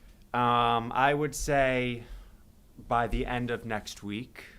Get your swim trunks and tank tops out, people. It's time for the beach. I mean, not quite. I'll go to the beach at 60 at this point. Okay, so you're telling me 60 degrees could be in our future. I'm not saying no. Okay. I'm thinking we could. All right. We could see. Could we even go higher than that? It's not impossible. You're telling me there's a chance. I'm just saying, keep that in mind. All right, speak guys. for the people here. I think closer to Christmas, we want the colder temps. We were looking forward to a white Christmas. Yes, and this isn't going to happen, but I saw on one of the most recent models that on Christmas it said like 72. That is what I'm talking about. I would love that. Is what I'm talking about. Now, That's, Naya, that's look, a little I too get it. warm. For the vibes, That's not going to Naya, happen, but I totally understand where you're coming from with the vibes, right? It makes you feel more Christmassy when it's cold out because for the entirety of our lives, we've associated cold temperatures with Christmas time. And it's a very special time. And so we wrap all that into one bundle of joy. And I'm with you. But I want you to imagine waking up Christmas morning, you open up some gifts, you spend some quality time, and then you walk outside and it's just comfortable. I know. I mean, I've experienced that my whole life living in Florida. True. That's true. Okay. All right. But I was that kind of looking ruins my whole forward thesis. to the cold temps, sitting by the fire, just bundled up. You could do that on Monday. Yeah. I mean, yeah. Okay. Monday is a day for bundling up and getting the holiday feels. If anyone hasn't put their tree up yet, Monday would be a great day for that. It would be. And right? some hot cocoa. And some hot cocoa. Christmas and movie. some jammies and some socks and some Christmas tunes. What Hunter, favorite Christmas tune? Christmas tune. Yes. Rocking Around the Christmas Tree. Very nice. Okay. You locked and loaded. I love that. I love that you've put thought into this. I've listened to it like in the middle of summer. Okay. Naya, is that strange or no? Are we okay with that? Middle of the summer, rocking around the Christmas tree. Yeah, no. Oh, Naya's out on it. I just feel like it has to be cold for me to listen to Christmas music. You see, you're stuck on the temperature here. Okay, what if I was in Alaska? Oh, then that's perfect. And it was July? That'd be fine. Even though it does If it's get cold. hot in Alaska in July, but... As long as it's cold, you're good with As long it. as it's cold. For you, it's not about the time of year, it's about the temperature outside. The temperature and if there's snow on the ground, all that. Like, it's an aesthetic thing. It is an aesthetic So thing. if I was in I know. Antarctica and it was August, and I was jamming to Christmas music, it'd be fine. You got the guess, approval. Hunter. You've got. She's gonna give it to you. Okay, I think that's a great note to end it on. Hunter Forst, we appreciate you as always. You can see Hunter and I at 4 p.m. today. 4 o'clock. 4 o'clock. Come catch myself and Hunter on 13 News Now. Here on 13 News Now Plus, we are going to keep it rolling on Live Impact News. Now, the feed with the explosion in Hayward, California is back up. Do we want to head back out to that very briefly here, Naya? We can go back out to Hayward, California with what looks like really a stunning amount of damage to whatever this structure was. Fire officials have said, according to ABC 7 News over on the West Coast, fire officials say there are possible injuries. So you can only hope that the devastation is not too widespread after hearing something like that and seeing something like what we're seeing on our screen here. That is the complete demolition of that building, whatever it was. It looks like there's a car right there. You certainly hope that this wasn't a home. The 800 block of East Llewellyn Boulevard. It is difficult for us to tell from these images whether this is a neighborhood or if this is a home. Do you have the exact address? I do have the We can look it exact up on the address. Yes, that'd be great. Actually, we can pull this up on the map. This is the 800 block of East Llewellyn Boulevard. And you can see the firefighters working extremely hard in there. We just see, just on our screen here, 1, 2, 3, 4, 5, 6, 7 firefighters just in this one designated small area of this explosion. So you can only imagine the devastation. I mean, our thoughts are with anyone who is involved in this. Now, there's a recycle can and a trash can there, so it's certainly possible that this was in a neighborhood and that this was a home, though it's tough to think something like that. I guess you hope no one was home. Yeah, there's those trash cans right there. And, of course, the car right over in front of those firefighters. This fireman in particular getting ready to reapply his mask. And you see smoke still coming out of that central area right there. And there goes water from the hose kind of spraying in from off your screen as we continue to try to observe this scene and describe this structure. And again, no confirmed information on injuries or fatalities, but fire officials say there are possible injuries according to ABC 7 News over on the West Coast. And we do see the trash cans there, what looks like a piece of the roof there leaning on that blue trash can. You know, the more we observe this, it certainly looks like it could be a residential area, but we don't know. I'm looking at the pictures right now on the map, and Okay. it looks to be a house. Okay. All right, we've got the map up here. Let's go ahead and take a look. That's East Llewellyn Boulevard, 800 block of East Llewellyn Boulevard. And if this is indeed the right spot, which we think it is based on the information that we have 800 block. That looks like space 800. I wonder if that is the exact same thing. But I mean, regardless, it looks like as though it's residential all around. Mm-hmm. You know, there are a couple businesses in there. You see an appliance store right there. You see an animal hospital over there. So there's a real estate broker right there. So there are businesses around. But there's also a ton of residential housing. So it does look like that could be a home that we saw there. And what is that there? Can we go back to the image? We're getting another look here. This is a wider view. That certainly looks like a home. There's a backyard there right next to it. There's a satellite on the roof of that home or of that structure. So the more we look at it, it looks like it could, in fact, be a home. And obviously, I mean, that is just a tragic thing to realize and to relay to you guys. You see a fireman down at the bottom of the screen peeking in through a window. But this is after an explosion. This looks like it cut to a still image. Okay, it looks like that feed has once again gone out. We do have the map here. The feed is in and out a little bit. If there are no further updates, I say perhaps we explore some other live events here, Naya. And if we start to get more updates about what looks to be a really devastating explosion, then we can go back out to that. What do you think, Naya? Should we explore some other live events that we've got going on here currently? We do have what appears to be the Senate floor going on live right now out in Washington, D.C. What do you say we head out to the Senate floor here, Naya, and then we will continue to monitor this explosion in Hayward, California. Yep, sounds good to me. Does that work as a plan? Yep. Okay, fantastic. Let's go out to the Senate floor. It looks like Senator Elizabeth Warren speaking right now. Let's go live out to Washington, D.C. On a sophisticated trafficking network that allegedly smuggled $50 million worth of these chips to China. Why?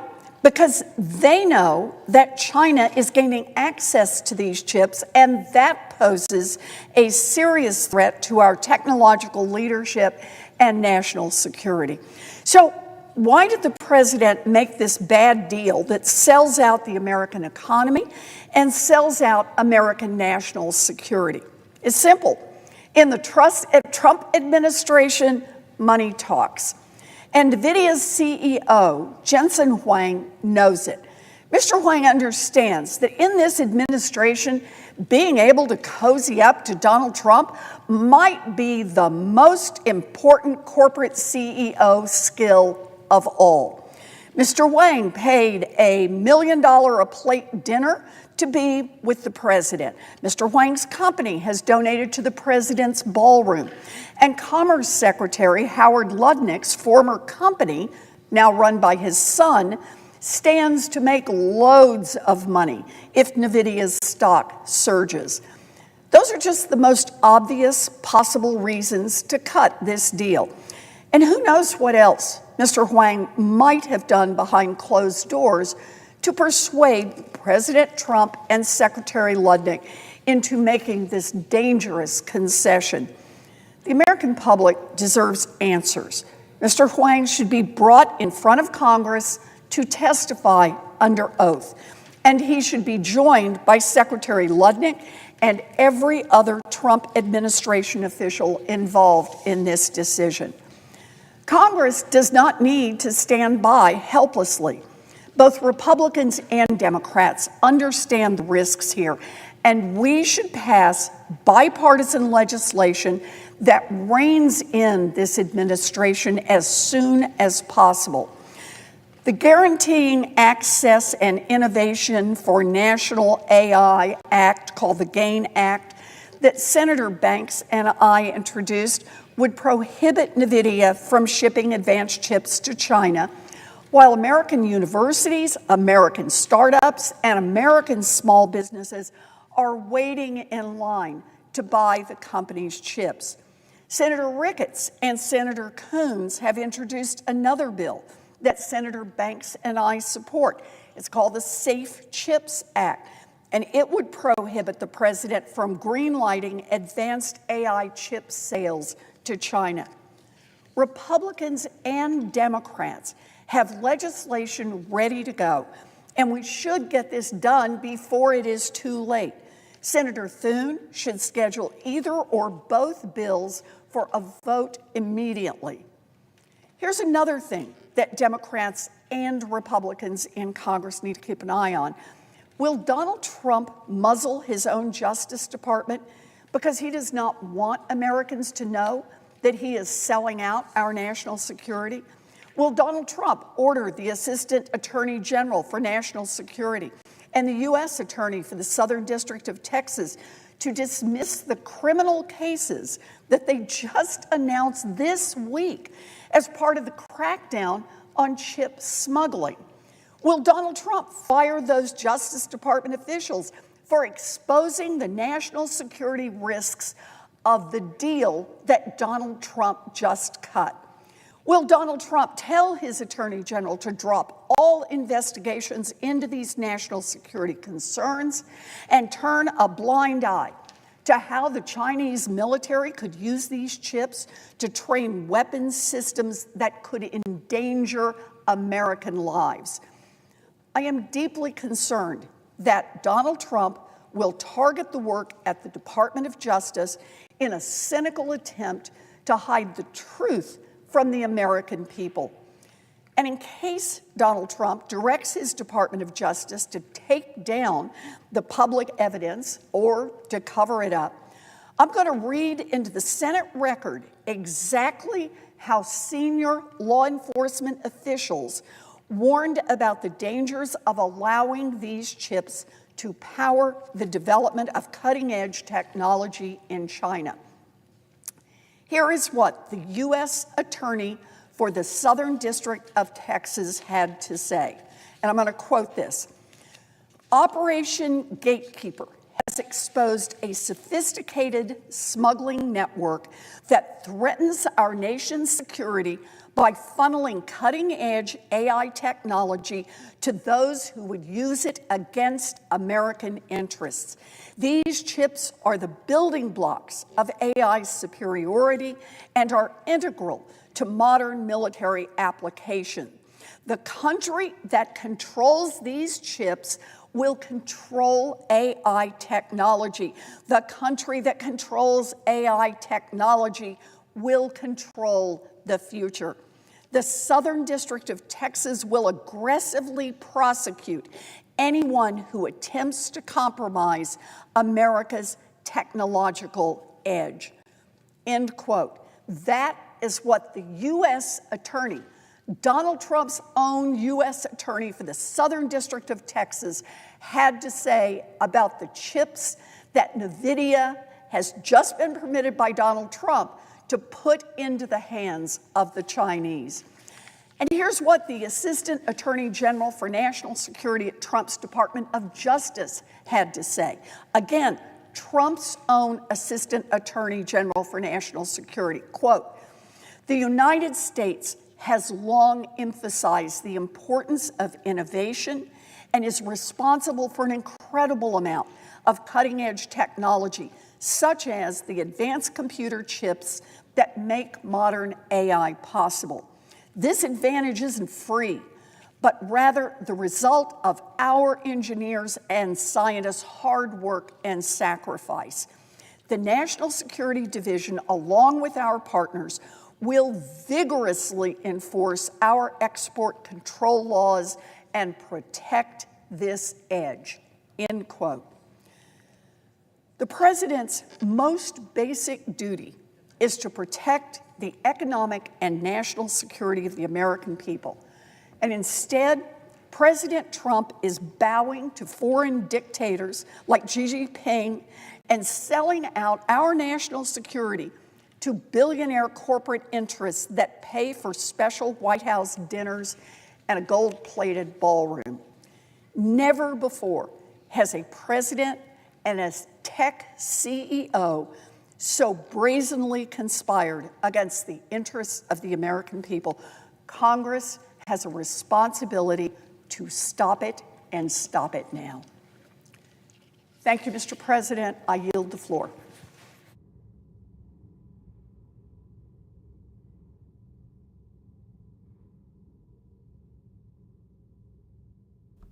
All right, Senator Elizabeth Warren on the Senate floor there, speaking at length today in the United States Capitol as the government confronts a number of issues. Top of mind amongst all of the issues that are being talked about are national security and healthcare costs. Healthcare costs are at the forefront of everything happening in American politics right now because the tax credits for the Affordable Care Act are set to expire at the end of December. These tax credits help keep people's health care costs in check.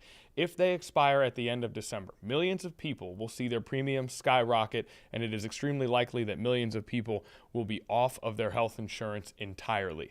So if those are not extended, a healthcare crisis is possible. And Democrats and Republicans have not been able to come together to reach an agreement on an extension of those tax credits yet. And so it's something that, as that deadline approaches, is going to continue to be a massive story here in the United States. The other big story that we're covering is, like we said, national security, foreign relations, particularly in the Caribbean and with Venezuela. The United States has destroyed a number of small vessels in the Caribbean that they say contained narco-terrorists. The U.S. also, it was announced yesterday, has seized a tanker off the coast of Venezuela. So a number of things happening in the Caribbean still that that continue to be headlines when it comes to national security and international relations. The Attorney General Pam Bondi posted a video on X which appeared to show the seizure of the tanker, which she said was carried out by the FBI, the Department of Homeland Security's Homeland Security Investigations, and the U.S. Coast Guard. It was also included from Bondi that for multiple years the oil tanker has been sanctioned by the United States due to its involvement in an illicit oil shipping network supporting foreign terrorist organizations.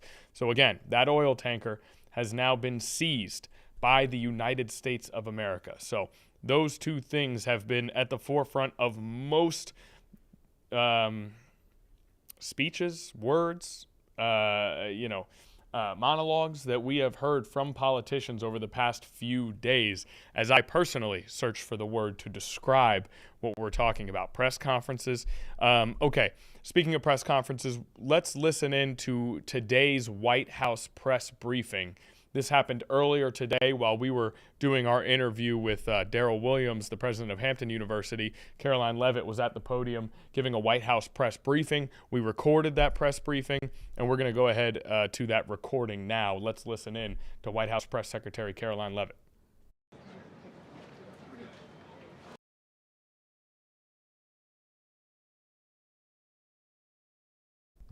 Okay, so as you can see, that video froze right as Caroline Leavitt went to enter into the room. That video froze. So we are going to get that video queued up for you again right now so that we actually can listen to that press briefing.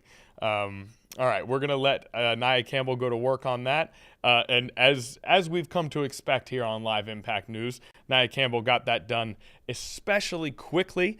So let's go ahead and try this again. Let's listen to Caroline Leavitt at the White House press briefing. Hello, everybody. Good afternoon. Hello. Some new faces in here today. As we approach the end of the year, it is a great time to reflect on how much progress our country has made under President Trump's bold leadership. Given the complete mess that President Trump inherited from Joe Biden and radical left Democrats in Congress, what this administration has accomplished since January 20th has been nothing short of remarkable. While most politicians promise big on the campaign trail and break those promises once they get into office, President Trump promised big and has delivered even bigger. On the economic front, after inheriting the worst inflation crisis in over 4 decades, President Trump's pro-growth policies are making tremendous progress to make America affordable again. Under the painful Biden years, inflation reached a record high 9% and devoured Americans' purchasing power. In President Trump's term thus far, inflation has dropped to an average of just 2.7%, marking critical progress. The Trump administration is working hard every single day to bring down the cost of living through bigger paychecks and lower prices. Real wages are finally on the rise again and on pace to increase to roughly $1,200 for the average American worker this year. To put that into perspective, real wages declined by almost $3,000 under the Biden administration. That means Americans right now are on track already to make up 1/3 of the $3,000 in lost wages under Joe Biden. There's much work to do, but this has already been significant progress. President Trump has also delivered resoundingly on his promise to end Joe Biden's insane war on American energy and make sure our country has reliable and affordable energy produced right here at home. As a result, the nationwide average for regular gas just fell to its lowest level in nearly 5 years.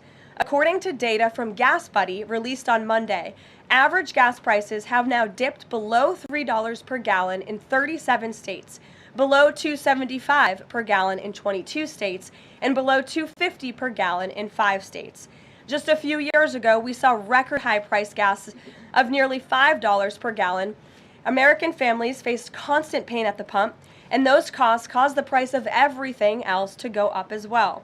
In fact, the average cost for a gallon of regular gas in the country was the most expensive price during a presidential term in U.S. history under Biden's disastrous leadership, even with them recklessly draining our strategic reserves to try and artificially decrease prices. But thanks to President Trump, those days are long behind us. In the months ahead, Americans can expect prices to fall even further. We know that when gas gets cheaper, everything else gets cheaper too, and that's what this president is focusing on. Americans can also expect another boost to their bank accounts in the months ahead, as 2026 tax refund season is upon us after the holidays, and it's projected to be the largest ever thanks to President Trump's passage of the One Big Beautiful Bill. According to recent analysis from Piper Sandler, when Americans file their taxes early next year, their refunds could be about 1/3 larger than usual, or roughly an extra $1,000 per filer. That is money straight into the pockets of the American people. It's only because of President Trump and Republicans' leadership that Americans will now pay no tax on tips, overtime, and Social Security.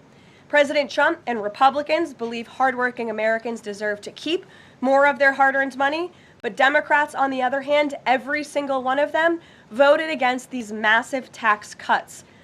So remember that the next time Democrats try to talk about affordability. Democrats don't have a single clue about how to make America more affordable. They just spent the last 4 years creating the very affordability crisis that President Trump is fixing right now. And if given the chance of power ever again, The Democrats will implement those same policies and jack inflation right back up to where it was. Finally, at the border, President Trump has restored America's sovereignty and made our country safe again. This is the single greatest and fastest national security victory in modern American history, and it's not even close. The latest preliminary numbers released from the month of November show we have the most secure border in our nation's history. This is a remarkable achievement. November encounters came in even lower than the previous historic low in October, if you can believe it. There were only 30,367 total encounters nationwide. That's lower than the previous record set in October. And for the 7th consecutive month, U.S. Border Patrol released 0 illegal aliens into the United States. Let me repeat, 7 months of 0 illegal aliens being released into our country. This is a historic achievement, and it's one that every law-abiding American citizen should be grateful for. At this point, in 10 months under President Trump's unmatched leadership, we've seen less apprehensions overall than we saw in just 1 month under Joe Biden. Again, let me repeat, in 10 months under President Trump, we've seen less apprehensions at the southern border than we saw in 1 month under the previous president. Again, remarkable results. All in all, the economy is back on track and ready to boom over the next 3 years. Biden's inflation crisis is over. Prices are coming down. Wages are rising. The border is fully secure, and America's best days are to come. President Trump has kept his word and delivered for the American people over the past year, and he will not stop fighting, as you heard from him directly this week, until our country and every state in this country is better than ever before. So with that, I will take your questions today. I know there's a lot of news. We'll start with our new media seat. Mr. Bowling, it's great to see you here. He's of Real America's Voice. He's also the host of Edge, his interview and commentary podcast. Please, Eric, why don't you kick us off? Caroline, thank you very much for this and inviting me to the new media seat. As you point out, affordability crisis, it strikes me energy prices have been coming down aggressively since President Trump's second term, approaching $55 a barrel for oil, gasoline, as you point out, under $3 a barrel nationally, first time in 5 years. By the way, that $55 barrel oil is about half of the peak under the last 4 years of the last administration, half the price. Wholesale prices come down, yet affordability crisis, a lot of the folks in this room, a lot of legacy media, some of the people in the front row, seem to want to call this an affordability crisis right now, forgetting the fact that over the last 4 years prior, we hit 9% inflation. Wages, as you point out, have more stagnant at best, sometimes had dipped. That's a real affordability crisis there, but they weren't really calling it that then. You point out how President Trump is changing the affordability in America, but how will he ensure that the legacy media doesn't flip the script and change it so that they're using affordability as their word, their idea, versus what the American people who know much better? Yeah, well, it's a great question, Eric, and it's a point of frustration for the president and for myself, I will say. That's part of the reason I just kicked off this briefing today, setting the record straight with facts about the economic mess that the president inherited from his predecessor, Joe Biden. And he's focused on digging our country and our economy out of that hole every day. Things are getting better, and they will continue to. And President Trump understands better than any politician in this city the pain that the American consumer has been feeling for years now because of the last administration's policies. You heard him in the great Commonwealth of Pennsylvania this past week campaigning and talking to these voters, saying, I was elected to fix this problem, and I am fixing it. Don't forget who created it, and that's the Democrats. And I think when you hear the president talk about affordability, he's saying the Democrats are the greatest con artists in history because they are now trying to claim ownership of an issue that they created. And every data point and every economic metric does in fact show that the economy is improving. And so I do wish more people would report on those facts. I do wish that more people would remind the American public how we got here and why. It does not mean this president is discarding the feelings of the American people. He gets it better than anyone, which is why his entire administration has been focused on the issue of the economy and energy prices since day one. If I may Sure. follow up, it's reported that around 10,000 commercial driver's license operators have been pulled by your transportation secretary department. Will the president apply that same metric? For the reason was the operators weren't speaking or reading English to a level that was safely people thought they would safely be able to operate trucks on our roadways. It's estimated in California around 40% of Uber drivers, Uber and Lyft drivers, don't speak English proficiently, and the number's 45% in Minnesota. Will this same rule or metric apply to the gig economy like Uber and Lyft? So I don't have any announcements on further regulations, if you will, from the Department of Transportation with respect to this issue. However, I will just reiterate the Trump administration's position is that truck drivers, particularly those driving big rigs on our nation's road and highways, who have a great responsibility to keep the American public and their fellow citizens safe, should be speaking English and should have an ability to read English proficiently. I think that's a very common sense policy to have. And we've unfortunately seen, and the Department of Transportation has uncovered and is actively working to fix these state-sponsored commercial trucking driver licenses, which were going to people who are not qualified to be driving these massive trucks on American roads, and they're endangering the lives of our fellow citizens. We've unfortunately seen many vehicle accidents across the country where people have lost their lives because of drivers that were just simply unqualified to be driving these trucks. So I know this is something DOT and Secretary Duffy take very seriously. Peter. Thank you, Caroline. Based on the way that things stand right now, is Operation Southern Spear about drugs or is it about oil?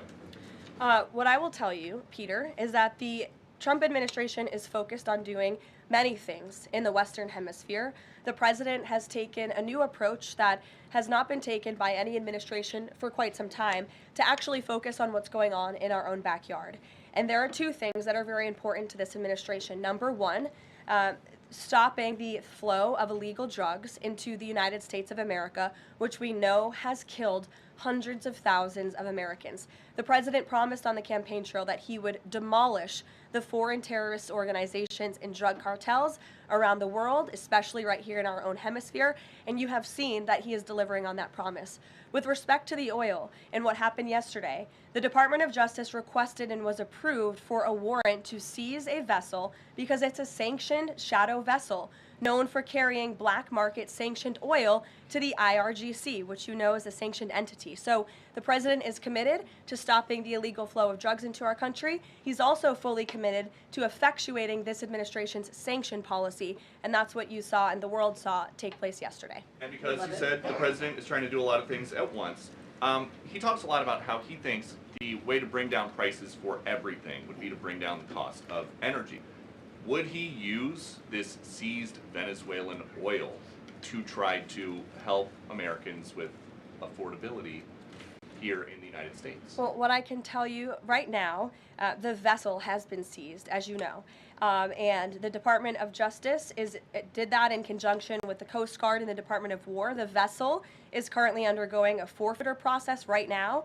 The United States currently has a full investigative team on the ground on the vessel, and individuals on board the vessel are being interviewed and any relevant evidence is being seized. With respect to the oil, that's a different issue. As you know, Peter, the vessel will go to a U.S. port, and the United States does intend to seize the oil. However, there is a legal process for the seizure of that oil, and that legal process will be followed. And just my last one on this. If President Trump launches a bigger military campaign in the Caribbean, is he jeopardizing a possible Nobel Peace Prize? Look, the president has proven over the past year that he is more than worthy of the Nobel Peace Prize. I think he's been nominated for it nearly 100 times this past year, which is definitely a record. He's solved, I think, 9 conflicts around the world we are up to now. He's actively working on the Russia-Ukraine war, which is the big one as we speak, and has been over the past year. With respect to any additional action in Venezuela, I'm definitely not going to get ahead of the president or the United States military. Mary. It now seems all but certain that the Obamacare subsidies will expire at the end of the year. It means more than 20 million Americans are now bracing for their health care costs to soar. Is the president prepared to let this happen, or is he going to step in? The president is prepared to take action on health care, and he wants Republicans on the Hill to do the same. As you have seen, Senate Republicans put forth their own legislation earlier this week. As for the subsidies that are set to expire, I would like to remind this is on the brink of happening. Democrats wrote Obamacare. They passed it without a single Republican vote, and then they ballooned it with these expensive COVID subsidies that completely distorted the health insurance market. And then they doubled down, extending those subsidies and setting their own expiration date right now in 2025, which the administration is obviously well aware of, and we are working, the president is working with his healthcare policy team here at the White House, as well as Republicans on Capitol Hill, to find a solution. You said he's working to find a solution. He wants to see a solution to lower healthcare costs. He does. But these subsidies are expiring at the end of the year. So what is the plan, and what is he going to do to put this in place in the next 2-3 weeks? You'll hear more from the president and from the White House on that very soon. As for wanting a solution to lower healthcare costs, I'm glad you said it, because the president is doing just that. He has made unprecedented progress towards lowering healthcare costs in this country and drug prices. He's secured numerous most favored nation drug price deals, with many more to come. As you know, the One Big Beautiful Bill, the working family tax cut, significantly expanded access to health savings accounts for those on Obamacare. Again, a Democrat written program and approved program, which has led to higher healthcare costs in this country. So it goes back to the issue of affordability. Democrats are now pretending they want a solution to this issue, but they created the problem. The president and Republicans are currently coming up with creative solutions and ideas to lower healthcare costs for the American people, and you'll continue to hear more from them on that. Before these subsidies expire? I just said you're going to continue to hear more from the president and Republicans on this issue, I'm sure. Sure, Bloomberg, go ahead. Thanks, Caroline. The president said he was going to be holding a call with the leaders of Thailand and Cambodia. Have those calls taken place? Is there a readout you can share? Okay, as we said, more discussion about extensions for those ACA tax credits. Two separate bills, one from Democrats and one from Republicans, both failed in the Senate. Each of them proposed a healthcare solution. Both failed in the Senate, and an extension still not in place, nor is a solution for Affordable Care Act tax credits if they expire at the end of December. Millions of people will see their healthcare costs go up, and it's very likely that millions of people, tens of millions of people, will see those costs go up, and millions of people could lose their health care coverage entirely. It is a major issue, as you can tell by the line of questioning there, and by Republicans and Democrats continuing to go back and forth on this in the Senate and elsewhere. So a problem that has not yet been resolved. Now, we wanted to get to something else, which is Michael Jordan and his NASCAR team settling their antitrust lawsuit against NASCAR for being a monopolistic bully, according to the lawsuit. However, it does not appear as though we'll have time to get to that. Instead, I will give a brief update on a story that we talked about at length this year and has now taken another step, which is that a federal judge has ordered the immediate release of Kilmar Abrego Garcia from an immigration detention center. He's a Salvadorian native living in Maryland with his wife and children. In March, he was deported to El Salvador, to a mega prison in El Salvador. The Trump administration claimed he was a member of the MS-13s. That's something that Abrego Garcia denies. He was sent back to the United States in June. He pled not guilty to human smuggling charges. He was released into the custody of his brother pending a trial. Then he was detained again by immigration authorities, and that ultimately led to the detention, which a federal judge ordered the release from today. So I know that was kind of rapid fire there, but I wanted to give a brief update of that story because it's one that we've been following since its inception. That, however, takes us to the end of Live Impact News.